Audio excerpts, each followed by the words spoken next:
The music pulsed softly beneath the chatter, like a heartbeat under fabric, glasses clinking and laughter climbing just high enough to pass for joy. To anyone watching, the night looked flawless. Friends gathered, wine breathing on the counter, warm light spilling through every corner of the house. But for me, it all felt staged. And Clara, my wife, was performing the role she'd always dreamed of. Rooms like this were her arena, laughing a shade too loudly, spinning stories as if she supplied the room's air, effortlessly captivating. People adored her. For years, I played the part beside her, the supportive husband with the perfect timing. Smile here, nod there, blend into the background while she took center stage. But something in me reached its breaking point that night. The small warning signs had been stacking for months. A new lock screen on her phone, work calls at hours that didn't match her schedule, her touch shrinking into something formal like we were business acquaintances instead of spouses. I kept insisting I was imagining things, but our affection had turned into a script instead of something real. So when she leaned in by the liquor cart, fingers delicately curved around her wine glass, her face shining like a polished jewel, and moved to kiss me in front of everyone, I casually turned away. Barely an inch, barely anything, but the entire room seemed to freeze. Her smile fractured, a flicker in her eyes. First confusion, then alarm, as though I'd gone off script in the middle of her monologue. "Not tonight," I murmured, soft voice, heavy in tension. She forced a laugh, pretending it was a harmless mistake, but I saw the realization settle in her expression. She knew instantly I was done playing along. The rest of the evening dissolved into muted discomfort. She avoided my eyes, simmering while everyone else remained blissfully unaware. But I already understood. Something in our marriage had shifted beyond repair. I was done being her stage prop. When we returned to the house on Cedar Drive in Charlotte, the silence between us felt impossible to cross. She kicked off her heels, spun around, blazing with anger. "What was that? Do you have any idea how that made me look?" There it was, her real concern, not us, her image. I leaned against the doorframe, surprisingly steady. "You're worried about appearances," I said, "but you haven't cared about how I feel in a very long time." She froze, startled. "No rebuttal. No explanation. I'm finished being the polished accessory you parade around for applause," I continued.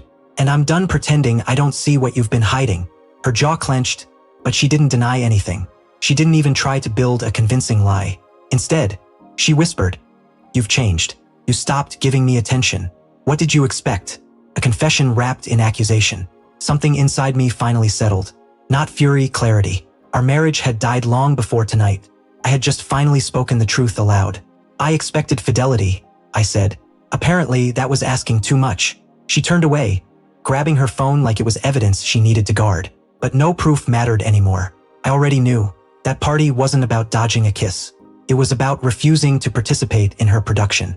After that night, the house turned glacial. She went right back to posting bright selfies, cheerful brunch photos, curated perfection for strangers online. But inside these walls, there was only silence stretching for miles. She could feel everything crumbling. I didn't yell. I didn't interrogate. I didn't beg. I simply withdrew. And that scared her more than any confrontation ever could.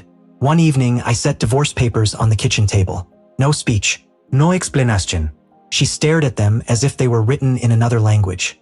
"You can't be serious," she whispered. "You're ending everything over nothing." "Nothing?" I repeated. "You ended everything the moment you chose the spotlight." The facade finally collapsed. She cried, pleaded, touched my arm like she still believed she could rewind years with tears and trembling apologies. But the woman I had married was gone. All that remained was someone who needed admiration more than love. The divorce moved quickly. People who once envied her charm began murmuring the truth. Her late-night escapades, the hidden messages, the image she cared for more than our marriage. The illusion cracked. She lost the one person who had stayed beside her after the applause faded. And she knew it. The most powerful revenge wasn't chaos. It was walking away quietly. I moved into a small place on Riverwalk Lane in Minneapolis. Simple. Mine. For the first time in years, I slept without a weight on my chest. I rebuilt slowly, friendships, self-worth, genuine peace. Each sunrise felt like light breaking through a window that had been shuttered for far too long. Meanwhile, her world shrank. The men she chased drifted off once the thrill dulled. The parties evaporated.